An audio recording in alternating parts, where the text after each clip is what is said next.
listening to This Won't Fix You. I'm your host, Nadine, and this show is a curation of interesting models, metaphors and images discovered or manifested through my work as an accredited psychotherapist.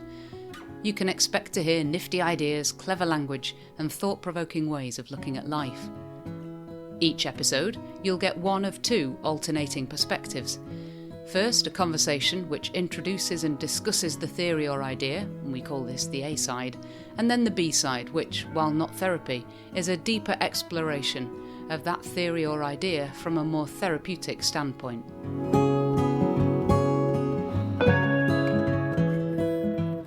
Hello there, and welcome to the B side. Last episode, Emma and I had a fantastic conversation that went nowhere near where I thought it was going to go. We thought we were going to talk about how we project into the world what we want to receive back, but actually we ended up talking about how the ability to be curious about ourselves comes only when we feel psychologically safe and we're not in emotional, mental or psychological distress. Of course, physical distress is a part of that too, but we don't really talk about that on this episode. And I think that quote that we ended up talking about, I think, is perhaps the key one, which was the ambiguity is a luxury. I think that was the essence of it for me. Anyway, one of the things which came up and then disappeared almost as quickly as it popped up was the mention of a pretty significant therapeutic theory called Jung's shadow side. And I think it was me that mentioned it. But yeah, we didn't really talk about it. But okay, as a pause, as an aside, let me explain now, because I think this might be a good thing. I think I've done it before, but let me say it again. The things that I talk about on this B-side, they're rarely things that come up explicitly in therapy. It's not like you and I would sit there and talk about all these theories. We don't then come to a kind of an intellectual, cerebral understanding of what it is that is in your way or that you could feel happier about. It doesn't work like that. It's more that they kind of sit in the back of my mind and help me identify things that may be emotional hotspots for people. I imagine it's a bit like a massage therapist who doesn't necessarily convey the way that they know that that's where your knot is and that's where that bit's going to hurt. They're looking for things that don't sit right. They're looking for things that don't flow well, but they don't necessarily tell you everything that they're noticing and how they're noticing it. And I think it's a little bit like that in therapy. I mean, I'm not a massage therapist, so I am making massive assumptions. I'm looking for things that somebody says to me which show that there's more going on under the surface. And theories like Jung's shadow theory help me with that process. But it is almost exclusively something that I do in my own head. So I don't want anybody to think that if they came into therapy with me that I would sit there spouting theory. That is not it. I'm trying to just kind of impart a little bit of what it is that I do know about theory to you so that you can apply it to yourself. But as the title says, this podcast won't fix you. So it's just for interest, really, if you're interested, as I am, in these kind of dark psychological theories. So, Jung's shadow theory. Carl Jung, his shadow theory is about the unconscious mind. And the unconscious mind is the stuff that we know, but we don't know that we know. Or the stuff that we feel, but we don't know that we feel. So it's experiences, memories that we've blocked out or forgotten. Everything we've ever been a part of, but can't necessarily remember or draw into our awareness, kind of deliberately. Any of that, all of that, is what we're talking about here. And of course, we repress parts of ourselves because we think that these parts are socially unacceptable, or maybe contradictory to our self-image, or something that our family wouldn't approve of. And as I said in the essay, lots of people come to therapy because they want to remove these bad parts of themselves. One of the things that therapy helps us do actually is to integrate those bad parts of ourselves, which I never know how that's going to land with people. We're not looking to get rid of them, we're looking to integrate them. So we're looking to integrate our shadow. And it's only through integrating the parts of ourselves that we don't like or have banished from our consciousness. It's only when we do that we build self-awareness, psychological wholeness, and of course then we feel more content. And has anybody seen that brilliant film Inside Out 2? Of course, Inside Out 1 was brilliant, but Inside Out 2, they just take it up another notch. I think it's absolutely brilliant. And one of the essential premises of the film is that the main character, Riley, or rather the little people inside Riley's head who control what she does, they need to assimilate all parts of Riley, all beliefs about herself. That's kind of the premise of the film. So Riley starts the film with a pretty solid, I'm a good kid kind of belief. But as relationships that she has become more complicated and as she gets pulled in different directions, she needs to accept that she's also sometimes a little bit selfish, and we'll come to the word selfish later, and that she's also a bit scared, a bit angry. And all those things are okay. In fact, they're all essential. They're important human responses. If we never feel angry, how do we ever know that we need to stand up for ourselves? So if you haven't seen Inside Out 2, oh my Lord, get there straight away. It's so good. Anyway, back to Jung's shadow theory. The shadow encompasses all the traits and desires and instincts that a person refuses to acknowledge about themselves. Yep, we've got that. And these can be what our society calls negative qualities, like selfishness and aggression, which I don't believe are negative. However, I don't believe in positive and negative qualities or emotions. They are just human responses. But we can put into our shadow things, qualities, attributes, which, while may be viewed negatively by your family of origin, might not necessarily be viewed as negative by other families or other cultures. And I mean traits such as sensitivity. Not all families would value sensitivity, especially if, in the words of Emily Nagoski, you were born with the "it's a boy" package, then sensitivity is not necessarily something that would be approved of. And at some point in our lives, we would have understood that very early on that was unacceptable, and we would have potentially pushed that into our unconscious. So the unconscious aspect of who we are is not inherently evil or destructive, but it can lead to problematic behaviour if we don't know it's there, and that's the key bit. It's like we put all the things that are undesirable about ourselves into a dark room, like in the basement of the house somewhere, and eventually we forget they're there.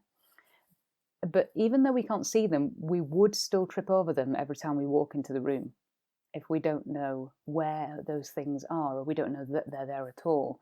They still have an impact. So we might still find ourselves in that room of the house because somebody else in a conversation puts us there, and then we're tripping over all this stuff that's in our subconscious that we are otherwise unaware of. And if we see the shadow side as an actual shadow that is permanently attached to us, we can kind of see how the metaphor works, perhaps where Jung came from it, because we can't outrun it, just like we can't outrun our actual shadows. They are attached to us. I'd just like to offer a little pause at this point to speak about fan mail, because I've been having a little bit of fan mail arriving in my inbox, and I have to say thank you very much to the people who have sent me fan mail. I'm just going to pick a couple from the list. Somebody simply sent me a message that said, "Thank you for Meg Harper." Hooray! Don't we all agree with that? Thank you for Meg Harper. She did our episode on the monster in the cupboard, and somebody else sent me a message. The friend in my social circle sent me a message saying, "Bloody hell, Meg Harper is so solid, so grounded. I feel bolted to the floor listening to her." I thought that was such a lovely thing to say. So anyway, I sent that to Meg. She was delighted. So thank you to that friend. Somebody else sent me a message saying, "Always some nuggets of wisdom to keep me thinking and questioning." Thank you so much for the messages. I would love it if you could put your name on there, then I'll give you a shout out, because what I get, you get a little link on the bottom of the show notes. There's a little link you can click that takes you to a form you can fill out that sends me a message. But I don't know who you are, so if you just put a little message and the name on there, that's super. Then so I know who to thank when I'm speaking about them. So keep those coming. The link is in the bottom of the show notes, and it should be on every single episode's show notes. I look forward to hearing from you. Send me some messages. So our shadow is formed because as we go through life, we are so desperate. In fact, it's wired into us for survival to attach to the people who are caring for us. And if we don't attach as babies, we die. And so we inevitably develop a persona or a mask that conforms to those societal or familial expectations and norms. Because if we didn't, then we would be full of parts of ourselves that were unacceptable. And so in that process, the characteristics that don't fit inside that persona or that mask, they're pushed into the unconscious mind and they form what Jung called the shadow. So, for example, and this is a very simple example, somebody who sees themselves as a kind and gentle person might repress feelings of anger or competitiveness, and they push those traits into their shadow and pretend that they don't feel them. I'm not an angry person, I don't have anger, I'm very lucky. And that may be, we may feel less anger than other people, but anger is a very natural human response, very natural human emotion. And that is a simple example. So if we look at something just a little bit more complex, like honesty or sensitivity, or being upset when somebody tells us off, if we look at those traits as unacceptable, we can see how things get more complicated, because if we're pushing honesty or sensitivity or being upset when someone tells us off, if we're pushing those things away, then we are going to try and become somebody who is never told off, which means that we kind of don't necessarily follow our heart. And if you're saying no family doesn't value honesty, I would say think again. I think I will give you a very silly example. When I was, probably about 7 or 8, I went to a New Year's Eve party with my family, and some bloke from the street, I don't even know who he was, some older man called Joe or something, had a really kind of straggly comb over, and I told him that he should cut it off because it looked silly and it kept falling into his face. And my family said that I wasn't allowed to be honest. I couldn't say those kinds of things to people. And I understand there are social norms. I'm not saying that we should all go around insulting everybody. That is not what I'm saying. It's about awareness. It's about noticing. And when we're kids, we don't have that capacity. We just think, that was honest, I better not say that kind of thing, can't comment on anybody else. And so we squash it. A very silly example. It was a very amusing moment in my... It's now a very amusing moment, but it wasn't when I was being told off about it at the time. So, how does it manifest? This is, I suppose, the crunchy part that is perhaps more interesting to you now as an adult, because it's what you can look for yourself now, what you can look for in yourself now as an adult. Because, and this is the key bit really, is how it manifests itself, because Jung argued that what is unconscious often shows up through projection. By that we mean individuals will readily see their own repressed traits in other people, whether they have them or not. And, sometimes they do, but it's our response then to those traits that we see in others. That's also interesting, because this projection can lead to distortion, it can lead to misunderstanding, it can lead to conflict. So as we fail to recognise the qualities that we criticise or admire in other people, we are failing to see that they could potentially just be reflections of aspects of ourselves. Again, awareness is key. We're not looking at removing anything, we're just looking at being aware of it. So, example, if you are someone who criticises other people for being selfish, then you may, and I stress this is may, I don't know you, this may not be the case at all, but you may have unacknowledged selfish tendencies. Let me put it more emotively, maybe a little bit more compassionately. If you are somebody who criticises others for being selfish, you might well struggle to pay attention to your own needs because you have been accused of being selfish in your own life. Here's another example. If you've ever felt disproportionately frustrated or have shouted at someone who's failed to deliver a service that you need or have paid for, again, it might be your shadow talking. So if I can explain, then if you've been criticised in your childhood for a really simple or innocent mistake that you've made, like breaking a glass or forgetting to come back when you were told or wetting the bed, all completely normal and commonplace human errors, then you may then, because you've been criticised for those things, repress the kind of human mistake-making part of yourself. Because in this family, if I make a mistake, I'm at risk of disconnection, so mistakes are not allowed. I'm not allowed to be human. I must be, perfect or as close to that as I possibly can be. And so that kind of attitude to human fallibility will then sit in your shadow and will seep out when other people make simple human mistakes, perhaps making you rage disproportionately at them, or maybe rage silently about them to yourself. So there's another way of looking at it too, that if there's somebody in your life who's really a critical person, then maybe they have been overly criticised in the past, and maybe they are just responding to the shadow inside of them. So instead of feeling criticised by them, you could just stick a flag in your own belief that you're allowed to make mistakes. You're allowed to make human mistakes and not take on their criticism and For those of you who've been listening since episode 1, you'll recognise that metaphor from episode 1, the I'm fundamentally flawed conversation with Katie Bunting. If we can own, do you know what, I did drop a glass and I am so sorry, I will happily pay for a replacement. It's a human mistake and I'm happy to accept my human fallibility in that. It's that kind of holding on to ourselves that I think those memes that you get on Facebook, I think that's what they're trying to get to when they say things like, nobody can make you feel inferior without your own consent, but you're not kind of knowing what that looks like. It's that. It's just saying, if we are aware of our shadow sides, of the things that weren't allowed when we were kids, we can come from a place of strength. When somebody levels a criticism at us, we can then come from a place of strength with that, and own our own perspective. Yes, I'm responsible for this and I'm sorry and I will make amends in the way that I know how.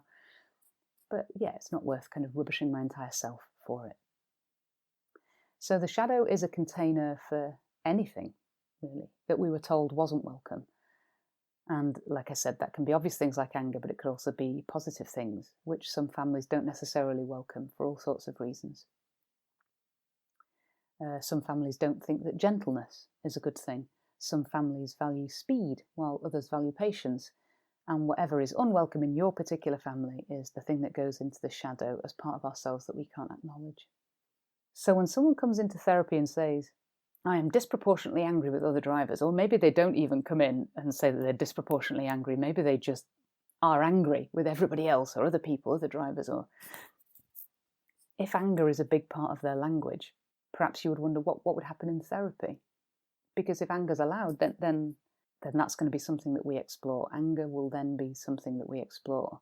So if we take that criticism example, the person who's very critical of somebody else, so what a therapist will be looking for in that situation, or perhaps I should own this and say what I would be looking for in that situation, is the person opposite me. If I kind of get a sense, like that massage therapist link I gave you earlier, if I get a sense that something seems quite gnarly about criticism, that they're talking a lot about critical things, people being rubbish or useless, or themselves being rubbish or useless, then I will kind of invite you to say more about criticism. I would invite you to talk about everything critical in your experience. So I would be asking you to think about times when you were criticised, when you criticised others, when you felt like something that you did wasn't allowed, when you were treated, how you were treated when you made simple mistakes. And not just from your parents, but who you grew up with. Perhaps you saw somebody else being treated in a certain way, which made you frightened of being treated in that way by your parent too. Basically, we're pulling forward everything, all your experiences of criticism that you received and the criticism that you may have given out. What happened to you when you made simple human mistakes? And this is the key bit really, because if you have repressed feelings of unworthiness linked to being criticised, then that will be quite likely an intense emotional experience, because what we will be doing is we're going back to those times when you were criticised. We're going back to a time when you felt that, but you didn't allow yourself, when you could have felt that, but you didn't allow yourself, you just flung it back into your shadow. And so what we're doing is we're going back into those memories and we're pulling out experiences and we're taking you back to the moment and what it felt like at the time. So that could be quite an emotional experience, because what we're doing is we're taking you to a place where you were criticised for doing something. That sort of very childlike feeling that you will have had at the time is then going to spill out of you in that moment. And so I appreciate that can be quite an emotional experience, and that is why you need the gentle presence of a supportive therapist at that time, which is why this podcast won't fix you, because it's no good just kind of hearing this theory. It's then about absolutely getting that email sent to a therapist, or contacting a charity organisation. If affording therapy is difficult, there are plenty of charity organisations that offer it free of charge. Through the therapeutic process, then you will learn to accept that your criticisms of other people, because of the way that criticism was dealt out in your past, you will learn that criticism, your critical self, is actually quite a reasonable response. And you'll learn to accept that your relationship to human fallibility is complex. And you will potentially even eventually learn to feel compassion for the fallible parts of yourself, that you previously hated and repressed, and you will, of course, find it easier to withstand somebody else's fallibility too. And once that happens, you're feeling differently about people's failings, people's mistakes, both yours and other people's. And you'll begin to notice your own responses sooner and sooner, and the gap between that stimulated experience and your response to it, that gap will grow and grow, and your behaviour will ultimately change, and you will be ultimately more content. It's not a quick process, and it is certainly not a painless process either, but it's one that I believe is utterly worth it. We're almost at the end, but there is one kind of thing I just want to nod to. I'm not going to talk about it, but it is something I want to nod to, and that is, I say it's a small point because I'm not going to talk much about it, but it is an enormous concept, which is that Jung also explored the concept of the collective shadow, which encompasses the repressed aspects of societies or groups. And this can manifest in phenomena such as prejudice and scapegoating and social conflict in societies as a whole. And this is another huge area, and maybe one that you could take yourself onto Google and find out a little bit more about. So essentially, the same process of squashing all the bits that we don't like about ourselves into a shadow applies for societies too. But the impact is, of course, on a societal scale. So if I give an example, there is a pervasive way in our society that we raise our children, for example, in the UK, which is according to their assigned gender. So we are almost all of us raised in a society, even if our own individual family sees things differently. Our society devalues the feminine in boys and devalues the masculine in girls. And what does that then mean about how we treat anybody who does not fit the gender stereotype in our society? And you can see how that becomes problematic. You can see how then we are not accepting anything that doesn't fit what is called the norm.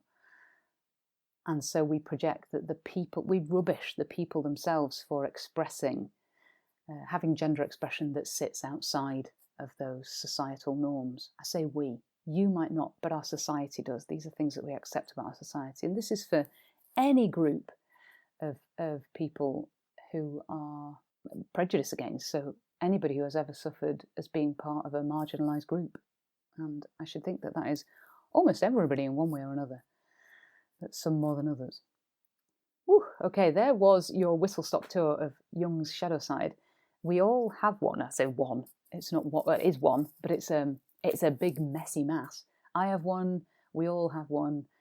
Everybody has a shadow, and the more that we can bring those shadows to the fore, the more that we can have them in our awareness, then the more contented are the lives that we live. And that is the aim, surely, is to kind of move towards wholeness and happiness. I hope you enjoyed the episode. I've really enjoyed this one, and I very much look forward to hearing from you in my fan mail over the next few weeks. See you soon. If you like this episode, please share it with a friend.